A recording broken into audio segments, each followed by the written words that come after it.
Hello dear 10th class students. So Hindi మీకు road map చెప్తా, జాగ్రత్తగా వినండి. అంటే ఎప్పుడు ఏం చదువుకుంటే బాగుంటుంది అనేది నీట్గా అనాలిసిస్ చేసి నేను రాయడం జరిగింది. ఒకవేళ మీకు ఫ్లెక్సిబిలిటీ అనిపిస్తే కనుక ఫాలో అవ్వండి, ఓకేనా? సో ఎగ్జామినేషన్ రాసొచ్చుంటారు, తెలుగు అలసిపోయి ఉంటారు కాబట్టి ఒక 1 or 2 hours ఖచ్చితంగా మీరు పడుకోవాలి, ఓకేనా? రెస్ట్ ఉండిన తర్వాత మాత్రమే మీరు ఫ్రెష్గా స్టార్ట్ చేయండి. సో ఫస్ట్ మీరు ఈరోజు స్టార్ట్ చేసేటప్పుడు 4 essay క్వశ్చన్స్ కంప్లీట్గా విత్ ప్రాక్టీస్ అయిపోవాలి. సో 4 essays అయిపోయిన తర్వాత భాగ్ 1 మొత్తం 7 క్వశ్చన్స్ ఉంటాయి. సో 5 మోడల్ పేపర్లో ఉండే 7 క్వశ్చన్స్ కూడా మీరు ప్రాక్టీస్ చేసేయాలి. 4 సారాంశాలు చదువు ఉంటారేమో హెడేక్ వచ్చేస్తూ ఉంటుంది. సో అప్పుడు మీకు నీట్గా భాగ్ 1 సింపులే కాబట్టి సో ఆ భాగ్ 1 అంతా కూడా చదువుకుంటారు. 7 క్వశ్చన్లు కూడా 5 పేపర్లో ఉండే 7 క్వశ్చన్లు. తర్వాత అది అయిపోయిన తర్వాత లెటర్స్. సో 4 ఇంపార్టెంట్ లెటర్స్ చెప్పాను నేను వన్ లాస్ట్ టైం వీడియోలో, ఒకసారి చూడండి. ఆ లెటర్స్ కూడా పూర్తి అయిపోయిన తర్వాత నైట్ అయిపోద్ది. ఆ నైట్ మొత్తం 5 మోడల్ పేపర్లో ఉండే గ్రామర్ టాపిక్స్ అంతా కూడా ప్రాక్టీస్ చేయండి.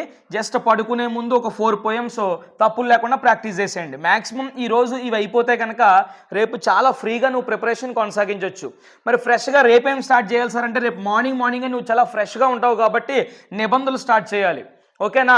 ఎన్ని నిబంధనలు అయితే నువ్వు చదువుకున్నావో, ఎన్ని నిబంధనలు అయితే వన్ లాస్ట్ టైం వీడియోలో చెప్పానో అవన్నీ కూడా మళ్ళీ ప్రాక్టీస్ చేస్తూ మార్నింగ్ అంతా కూడా కంప్లీట్ చేసేయండి.